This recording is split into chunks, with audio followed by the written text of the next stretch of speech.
Where We Live on Connecticut Public Radio. I'm Lucy Nalpathanchel. Racism has cost the U.S. economy $16 trillion over the last 2 decades. That's according to economist Dana Peterson. She looked at the racial gaps, including housing and employment, when she was at Citibank.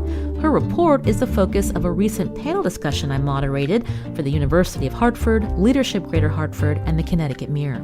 Today, Where We Live, we listened to that conversation recorded on Zoom with Peterson, Connecticut Attorney General William Tong, and Jay Williams, president of the Hartford Foundation for Public Giving. You can join us too. Find us on Facebook and Twitter at Where We Live. I started the conversation with Dana, who has a Connecticut connection. She did her undergraduate studies at Wesleyan University in Middletown. Now, Dana, I wanted to start with you. We're going to talk about your landmark 2020 study on racial inequality. But, I wanted to ask you, I mentioned that you're a graduate of Wesleyan, and at the time your study was released last year, you also shared publicly how you experienced racism during your time at Wesleyan and also early in your career. And so I'm wondering if you could share some of those stories with us.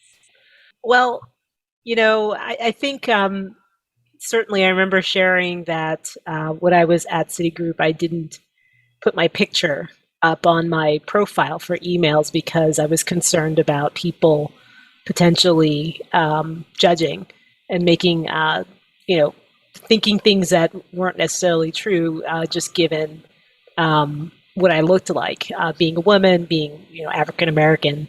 And so, unfortunately, that led me to believe that, I'd get along better if I didn't put my picture up, so that I would just basically leave people guessing until they met me. That was very early on in my career, but over time, I still never put my picture up. But I'm proud to say that where I am now, the conference board, yes, I feel comfortable doing that. And I think that's so important for young people to feel comfortable in their own skin and be able to operate in their own cultures and be accepted wherever they are. You told Bloomberg that when you attended Wesleyan, you encountered some classmates who questioned your admission to this elite school and whether it was a result of affirmative action policies rather than your own merit. And so when I read that, I thought about all the microaggressions that people of color experience every day. And so I'm wondering if you can talk about that. And when you shared that anecdote with us that early on in your career, you were not confident of sharing your picture because you were worried about how people would see you. I mean, I'm wondering, is that the cumulative impact of when we talk about these microaggressions that we all experience on this panel? I would say yes. Certainly when it comes to higher education and college, the assumption oftentimes of people, some people, is that, if there's a person of color there, that they're there because there's some quota, right? And that, they're on some big scholarship, usually an athletic scholarship, and all sorts of, stereotypes about why people are there and that they're not necessarily there because of their own merit or their own talent. And I remember my response was, well, how did I get into the school? Well, I applied and they accepted me. And also my parents and I paid a lot of money for me to go there. So it's really sad that, this was, 25 years ago now, but potentially some students are still facing these kinds of things today on campuses where a lot of assumptions are made about their intelligence, about their abilities, that really should not be made.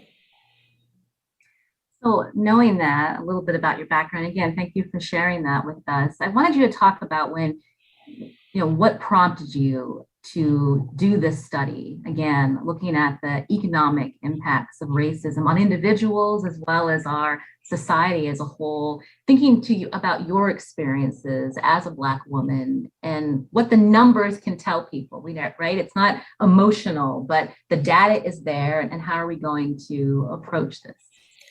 Sure, absolutely. The report was actually in response to the death and murder of Mr. George Floyd last year, and what was going on in terms of people protesting in the streets. And, a lot of folks were kind of surprised, while, many persons of color just weren't surprised. We were saying, well, this is, a continuation of behaviors that, extend back to the days of slavery and Jim Crow. And where it just seemed like it's just okay for violence against, persons of color.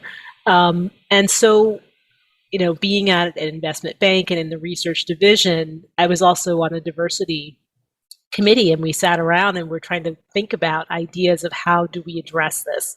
How do we answer questions that many of our employees had, and even our customers who were institutional investors for the most part. And so the idea, I said, well, why don't we just write something? I mean, that's what we do all day. We write research. And so because I was an economist, I said, well, let's look at this less from an emotional angle, but from an economic perspective. What are we leaving on the table by allowing there to be gaps between different races along wages and education and access to home ownership and access to financing to start a business?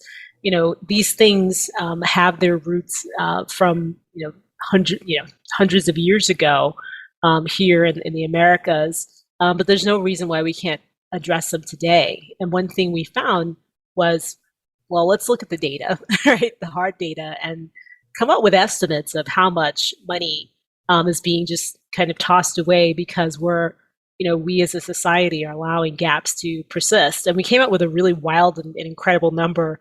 That was $16 trillion. The US economy in any one year is close to 20 trillion. So that's a lot of money that's being left on the table because people are not aware of or not willing to do anything about these racial economic gaps. And again, this was just looking at gaps for Black persons, but I would imagine the gaps would be even greater if we added on gaps for women and other ethnic groups. So to put a finer point on this, that your report found that if 4 key racial gaps for Blacks, wages, education, housing, and investment, if they had been closed 20 years ago, $16 trillion could have been added to the US economy. And if the gaps are closed today, $5 trillion can be added to the US GDP over the next few years. Yes. And if we think about what that means in terms of growth, before the pandemic, the US economy was growing around 2.5%, right? But imagine if you added 2 or 3 tenths to that. That's getting you close to 3%, right? Policies, every administration wants to create policies to generate 3% growth perpetually. And it's like, well, here's something that we can do to generate that amount of growth. And indeed, you mentioned that. Suppose we close all these gaps today. What would growth look like over the next 5 years?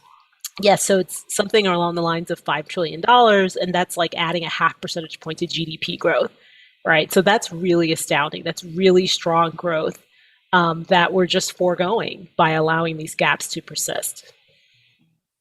We know that the pandemic has hit business owners hard.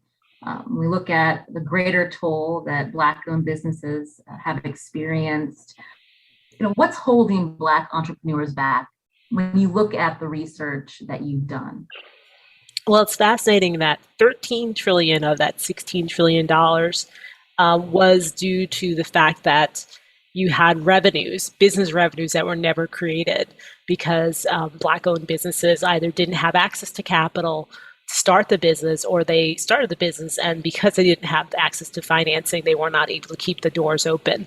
And, these numbers sound really big, but to bring it home, imagine if 6 million people a year had a job, right? And so that's essentially what we were losing, 6 million jobs a year because these businesses did not have access to capital. We're going to be returning to the economic effects of racism throughout this hour, but I wanted to also talk about the effects of racism on individuals. Dana, you were very open in sharing some of your experiences. Jay Williams, I wanted to go to you. In 2017, LeBron James said it's tough being Black in America. Now it's 2021. What's your response? In 2021, it's still tough being Black in America. I would choose to live in no other country. That being said, it doesn't negate or excuse the challenges that people of color, and particularly Black people, face in this community, in this country. All of us, all of us as people of color can share experiences that I'm sure are just are both overt and macro aggressions, but also microaggressions, to the point where it almost becomes background music. And that's unfortunate. You just almost subconsciously react to these things. And, as Dana was sharing some of her experiences, even after having arrived here 4 years ago, I remember very clearly that a very prominent business person in this community who I had served on a board with over the past year or so saw me after a couple of months and saw that my hair had changed. I had grown my hair out. And after the meeting, he came up to me and said, "Hey, I haven't seen you in a few months." And he said, "When I first saw you, your hair made me wonder if that would be someone who would be qualified to oversee a $1 billion philanthropic institution." And the fact that he said it so casually and sort of almost jokingly, it was just shocking to me that, having known me, knowing what my position is, that his first impression after having not seen me for a few months was that. So imagine what the impression or the thoughts are for individuals he has no relationship with, that he has no experience with. So things like that, to being pulled out of, stopped by the police and asked to step out of my car, and being told that I look like a robbery suspect at about 11:30 p.m. as I was driving on my way home from church. So how I could be identified as looking like a robbery suspect in the middle of the night, in a moving vehicle, driving through a part of town that perhaps it was perceived I shouldn't have been in. So you just add those things up over the course of one's life or career, and it is difficult in this country. And the figures that Dana had in the report were just staggering. In fact, I was reading and citing that report prior to knowing that I was going to have an opportunity to be on a panel with her. So, the economic effects, but as you talked about, Lucy, the personal costs, loss of creativity, the dehumanization of individuals, specifically and intentionally because of their race, has such a deleterious effect on this country and our communities that it is hard to imagine, the losses that we've incurred in terms of productivity and creativity and ingenuity and intellectual contributions because of the structural racism this country still endures. Attorney General Tong, you've also been on my show, and you've been very open about your upbringing. I remember you shared a story with me about something someone said to you when you were campaigning. You were asking for their vote. Can you share that with us? Sure. Let me just say that we've used the term microaggressions. I think what we've described so far are pretty macro. You know what people are saying to you when they say them. And as you tell these stories, Jay, Dana, and Lucy, I think all of us had hoped that we'd reach some level of professional or social achievement, and maybe it would be different. And it's really not any different than it's always been.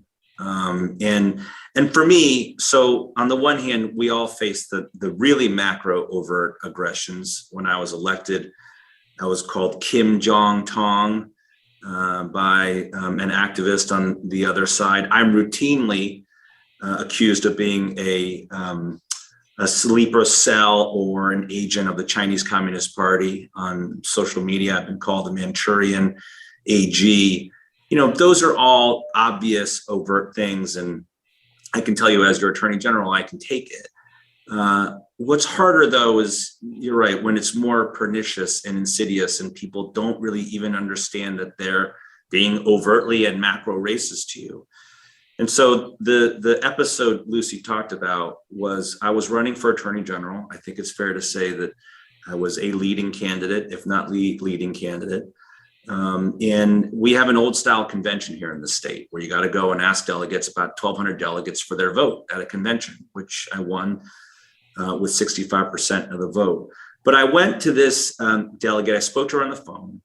She was a white woman attorney, Democrat, right? So should be, and I think by all rights, a progressive, open-minded, liberal person, thoughtful person. And I when I was in the legislature, served 12 years, but 4 years as chairman of the Judiciary Committee, which is one of the most pivotal roles in the legislature. And so I called her and I said, basically, can I have your support at the convention? And she said, well, William, you've done an incredible job in the legislature. I am so proud of the work that you've done on gun violence, on criminal justice reform, on civil rights. You're wonderful in the legislature. And I said, so I can count on your vote then? And she said, no, I'm sorry. I'm not voting for you. And I said, why? She said, you just don't look like what I think an attorney general should look like. And we all know what she was saying. And that in that moment, people ask me, how did you respond? And I wish I could tell you I had some snappy comeback or grandiloquent response. I just couldn't get off the phone fast enough. It hurt that much and sticks with me to this day. That's how I wake up every morning. That's Connecticut Attorney General William Tong in a Zoom panel discussion I moderated recently for the University of Hartford, Leadership Greater Hartford, and the Connecticut Mirror. Jay Williams, president of the Hartford Foundation for Public Giving, was also on the panel with Dana Peterson, executive vice president and chief economist at the Conference Board. More after the break. This is Where We Live. This is Where We Live on Connecticut Public Radio. I'm Lucy Nalpathanchel. Today we're listening to a conversation I moderated recently that focused on the economic impacts of racism on individuals and the nation. It was part of a special series from University of Hartford, Leadership Greater Hartford, and the Connecticut Mirror. The panelists were Connecticut Attorney General William Tong, Dana Peterson, Executive Vice President and Chief Economist at the Conference Board, and Jay Williams, President of the Hartford Foundation for Public Giving. When we talk about the emotional impact of these comments, right, directed towards people of color every day, no matter what they've achieved or who they are. But we know that studies also show, and I'll go back to you, Jay, that people who experience racism suffer both physical and mental health issues, including post-traumatic stress. So why isn't this discussed more? And what is the impact on the children in our state? You're right. And when you talked about, all three of the panels talked about how far back this goes. Just the title of this session, A House Divided. I mean, that term has its origins in scripture, but it also was used by Abraham Lincoln over 160 years ago when he was giving his speech. And it was when the country was facing the proposition of whether or not slavery was going to be the norm or whether the abolitionist movement was going to prevail. And clearly, while slavery was abolished, the seeds of racism were planted and they still manifest and germinate and bear fruit today. And to your point, Lucy, the social, emotional, the psychological impacts that are borne by Blacks and people of color have a significant detrimental and adverse effect. And that is a weight that many of our young people carry with us. I'll speak from my own experience of having an 11-year-old son. And there are conversations that I have and have to have with my son as a young Black boy growing up that try to explain to him that the way that the values that we're instilling in him, the things that he will experience and the mistakes that he will make are natural part of growing up, but that there is also a level of consciousness that he has to have. And try to imagine not overburdening 11-year-old with the fact that, being Black has a different set of circumstances in this, but yet and still wanting him to enjoy the innocence and the adventures of childhood. So, we're fortunate, my wife and I, and my wife is pursuing her master's degree in licensed clinical counseling. So we're fortunate to have a set of tools, hopefully, and supports that will help him navigate that. But I realize that is not the case for so many other young people, young boys and girls who go through this. So, it isn't comfortable to talk about. Sometimes there's an expectation, just, deal with it or press through it. Sometimes there's an expectation, the perceived inferiority is just the norm. That's just the cultural struggle of Black people because somehow, they've gotten themselves into these circumstances and situations with no acknowledgement of the structural and systemic, systems that have really perpetuated this for so many years. So that social, emotional, psychological burden is very real. And we see it manifest itself in a variety of ways, in the educational system, in the contact and interaction that Blacks and people of color have with the legal system, the financial system. It is just, I'm not sure that there is a place in society that it doesn't manifest itself in some adverse way over the course of the lives of people of color. Attorney General Tong, let's get into the systemic reasons, especially in our state, of why Connecticut has become what it is today, these two Connecticut's. When we think about your upbringing and what you noticed in terms of, are some things historical accident versus intentional discriminatory practices? How do we have this conversation? Because as Jay mentioned, it can be uncomfortable. Yeah, I think we all know that a lot of the effects are not accidental; they're intentional. And as we talk through this in Dana's story about not wanting her picture associated with her email, why did she do that? Because she didn't want people to know that she's a Black woman, and make judgments about her and assumptions about her without getting a chance to engage with her. And that happens every single day in schools, in workplaces, in public spaces across the state. If people don't think I look like what an attorney general should look like, I am sure in classrooms across the state, children are told every single day, because of what they look like, they don't look like what a journalist should look like. We caught a few breaks along the way too, and it could have easily gone the other way. And Lucy, I've talked to you about this. You remember the Tong family of Simsbury. They own a nail salon, and during the Trump presidency, they were nearly deported in early 2018. We were able to help them stay in this country. But the reason why I got engaged in that is people in Simsbury and Farmington rose up, their customers, and they demonstrated and said, we want to save these people and this family, two Chinese immigrants with two American-born sons. But the reason why I got engaged is because my sister is a journalist. She sent me a text and forwarded an article about the Huangs. And she just sent me a simple message: that could easily be us. If life had just taken one turn to the left by 5 degrees, it could easily be us. And we could be in a very different place. And so I think you see that across the state, that people don't have the same opportunities. They suffer from these structural barriers, and it's very hard to break through them. Dana, going back to your report, looking at the economic impact, and when you look at housing across our country and the idea of how this is a way to build wealth, and how that has been something, a barrier for many people of color. Can you talk about what your study has found?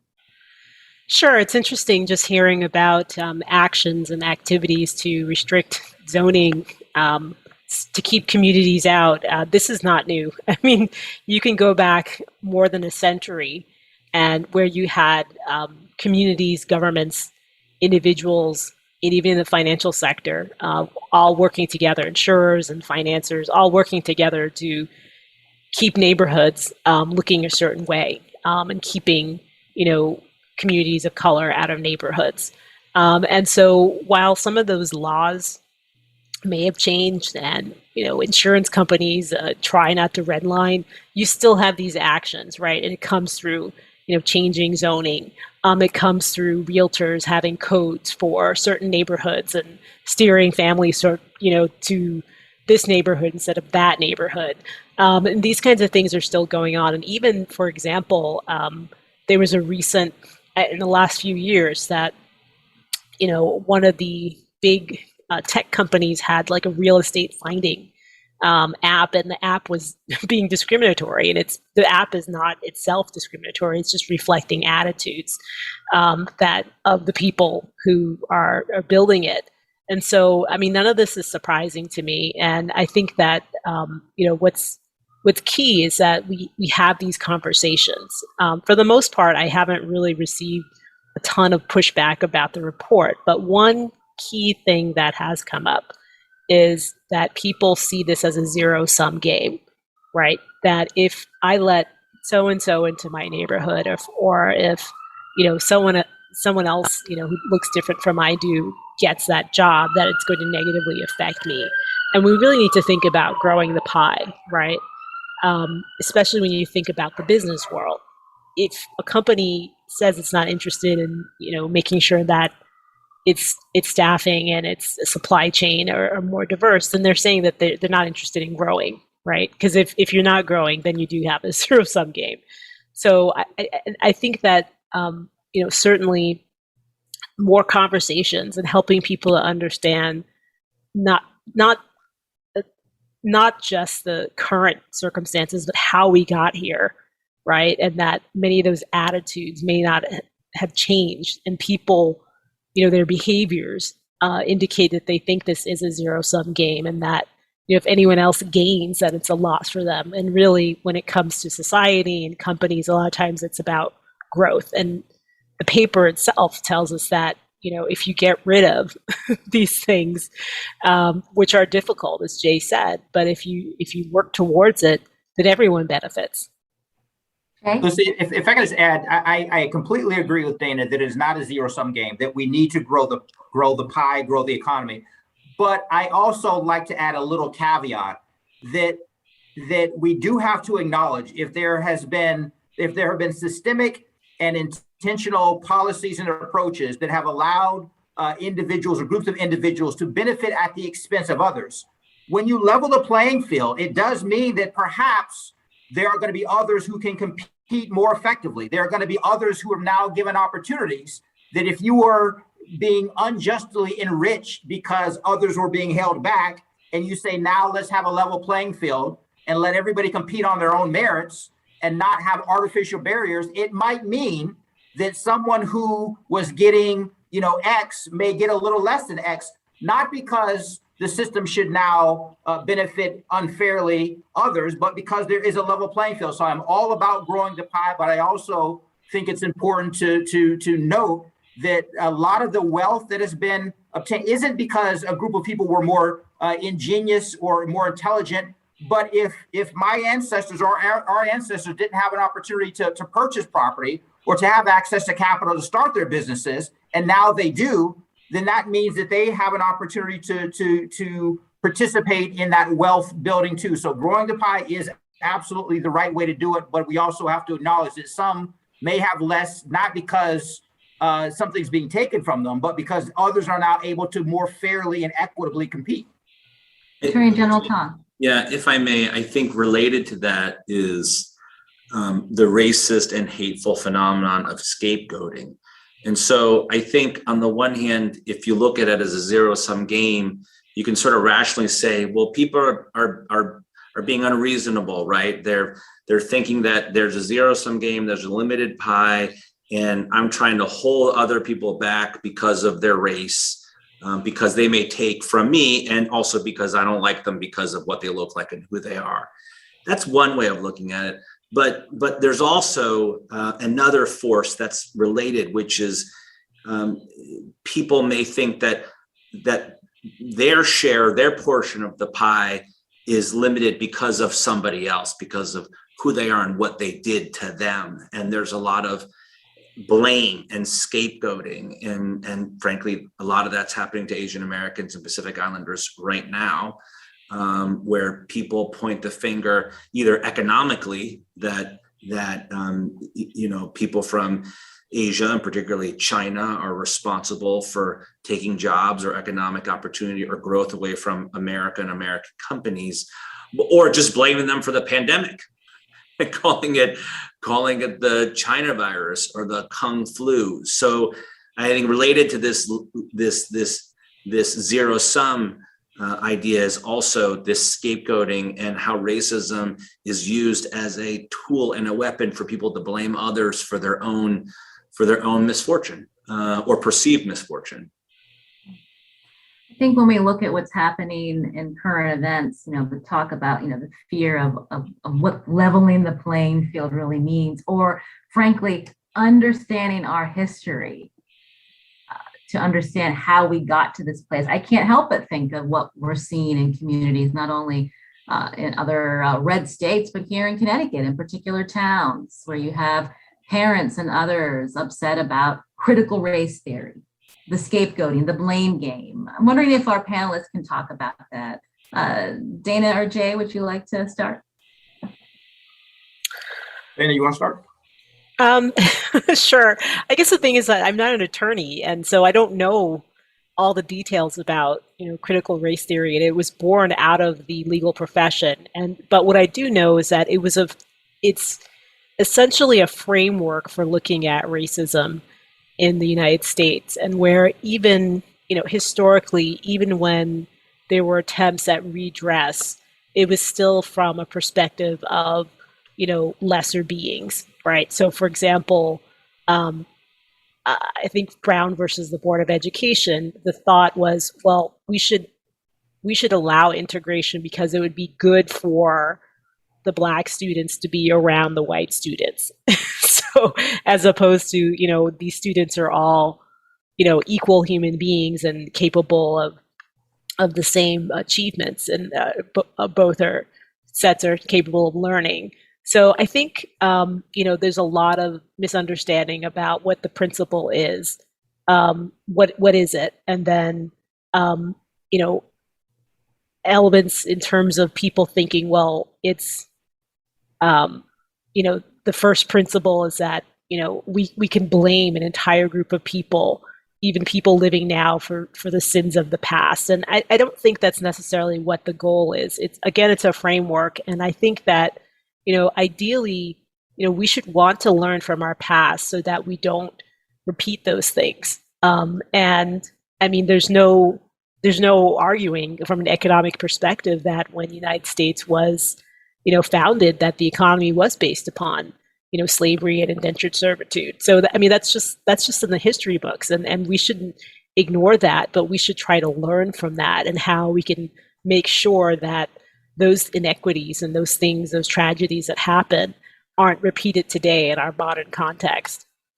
Let's hear from the attorney. So I am an attorney, and I play one on TV, I guess. And let me just be really clear about this. I feel very strongly about it. This whole issue, this debate is absurd. This controversy was started by Donald Trump in a presidential election to divide people and drive his base out to vote for him, period. It's driven by hate and a message of hate and division. The idea, by the way, that racism and race is present and challenges and infects every public and private institution in this country is not a new idea, nor is it controversial. It happens to be true. And we learned this as kids and in high schools well before anybody put a label on it, right? This is just sort of basic and part of our fullest understanding, right, of how we got here. Your question earlier of how we got here. And anybody who denies that is either wrong, ignorant, or hateful. That's Connecticut Attorney General William Tong in a Zoom panel discussion I moderated recently for the University of Hartford, Leadership Greater Hartford, and the Connecticut Mirror. Jay Williams, president of the Hartford Foundation for Public Giving, was also on the panel with Dana Peterson, executive vice president and chief economist at the conference board. More after the break. This is Where We Live.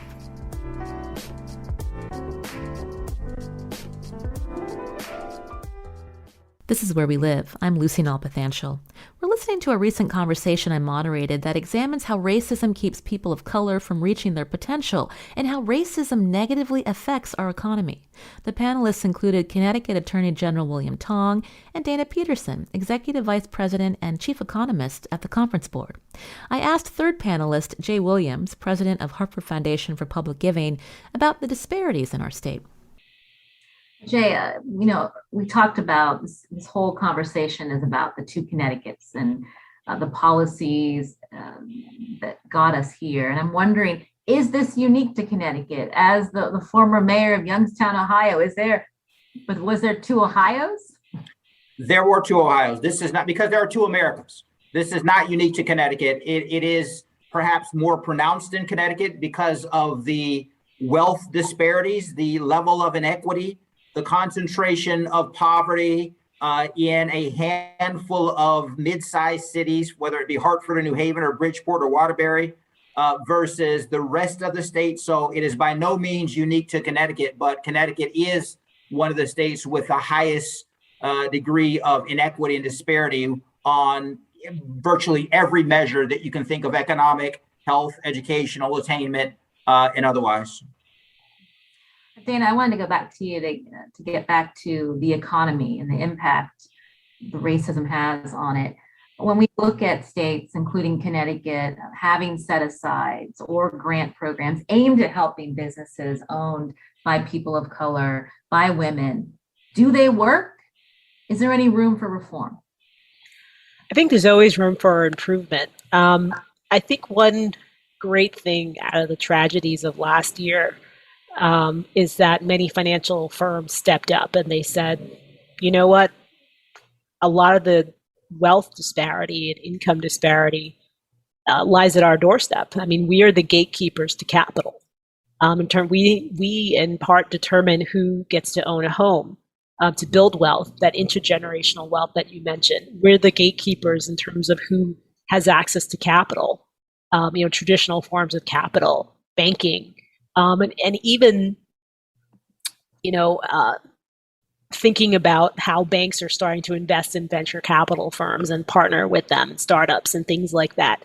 They're the gatekeepers. And so something close to $50 billion was committed by financial firms towards DE&I initiatives and equity, and making sure that there's fairness in terms of the issuance of capital.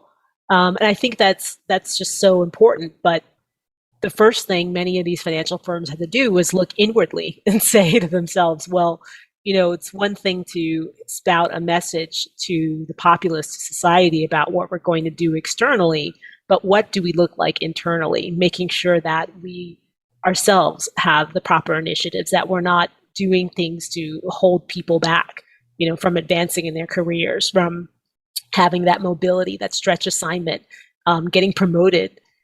Also making sure that our boards are more reflective of our, society and also our customers, right? And that you can't just have one person who's different on the board, because that person's going to be a very lonely person, and that you need many people of different perspectives, including different races and genders.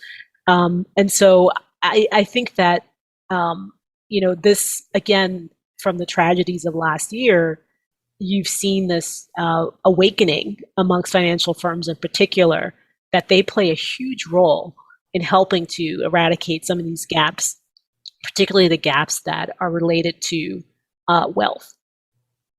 Can we talk about the tax system? I'm getting a question from the audience citing Dorothy Brown's book, The Whiteness of Wealth, a focus on how tax systems impoverish Black Americans. So can you connect a few dots pertaining to the systemic or institutional racism we've talked about here in our state? Sure, I can jump in. One thing that we found in the research is that when you look at the accumulation of home equity since the great financial crisis, since the housing boom, predominantly white communities saw tremendous gains in the equity of their homes. But predominantly communities that were predominantly of color actually saw negative.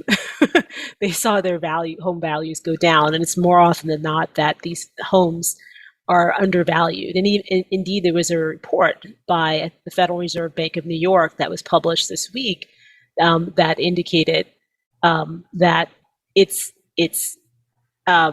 oh no, it wasn't the Federal Reserve. I think it was Freddie Mac or one of the GSEs, that it's just routine that these homes for persons of color, families of color, are routinely underassessed. So why is that happening? And so there's no clear answer to that. And, one answer is, well, bias, right? And so what should be done about this? Well, there should be an examination of the systems and the underwriting rules and everything involved with home purchases, to make sure that you don't have these inherent biases that deny people the right and the ability to accumulate income and to accumulate wealth and be a part of that American dream. Oh, Attorney General Tong, when we talk about the racial wealth gap, we have thought leaders and others talking about reparations. Is there a strong moral argument to this, or how do we get this idea promoted politically, or is it something that's a non-starter?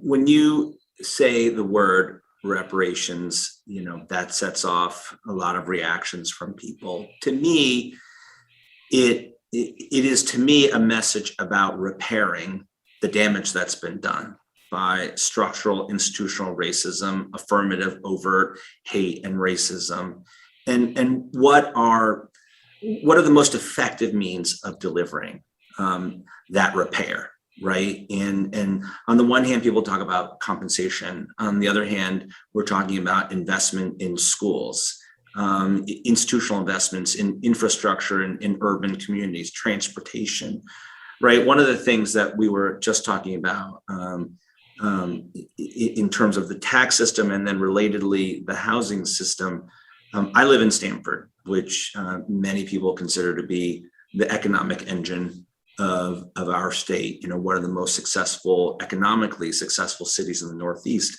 That means there's a lot of gentrification going on.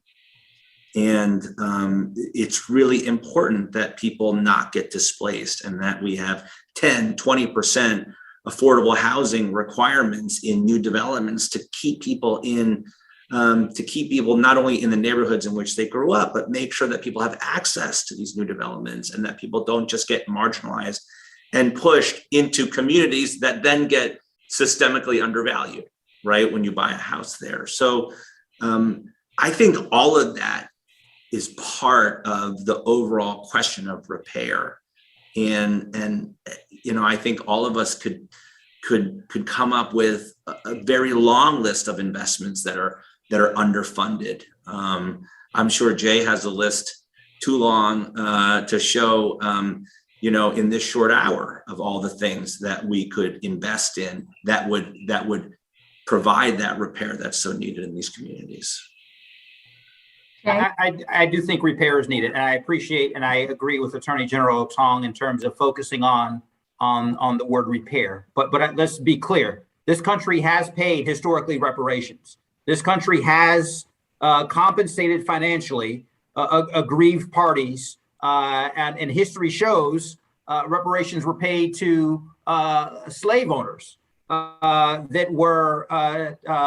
It's hard to even say that sort of whose property people were removed or lost. So financial payment of reparations is not a new concept in this country, but I think a more productive discussion is around how do we repair, whether it's through investments, whether it's through tax policy, whether it's through any number of ways. So I think if we focus on the need to repair in the multiple paths there are to repair, perhaps we can find some actions and paths forward, as opposed to what critics would want you to think is reparations is simply writing checks to groups of people who, in their telling, aren't responsible or would not make use or are undeserving. So, if we can get past all the controversy, the repair that Attorney Tong talked about, to me, is certainly something meritorious of discussion.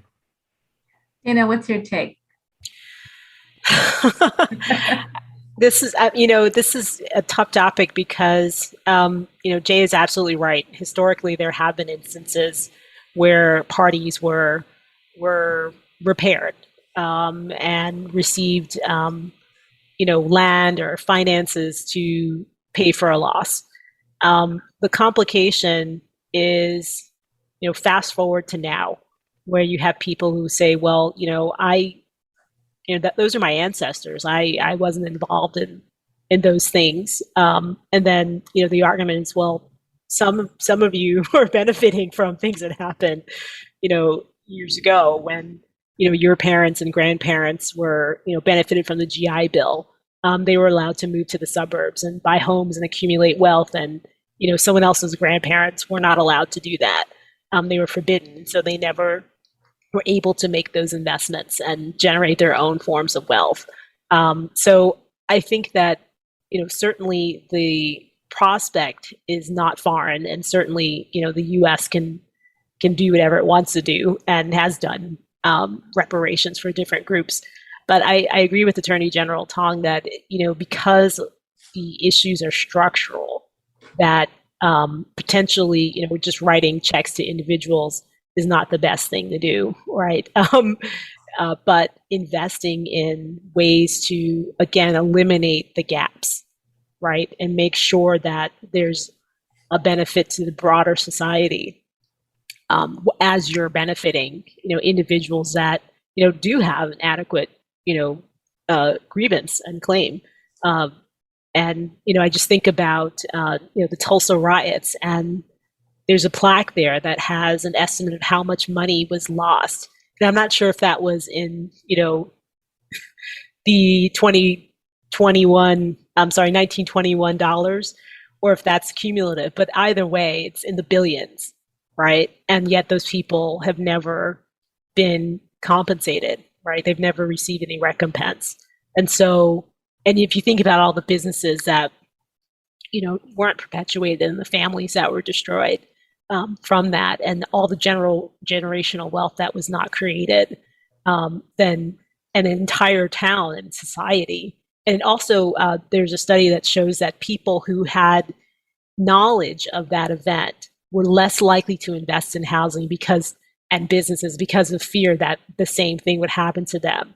And so it became the structural, a singular event in one area became a structural issue. So I think that the solutions definitely have to be structural, and that we need to help people to understand that, again, this is going to help everybody, right? It's not helpful to have entire cities where people are impoverished, right? And that there's crime and death and those kinds of things. It's beneficial for everyone if we invest to make lives of everyone better. That was Dana Peterson, Executive Vice President and Chief Economist at the Conference Board, speaking on a Zoom panel with Connecticut Attorney General William Tong and Jay Williams, President of the Hartford Foundation for Public Giving.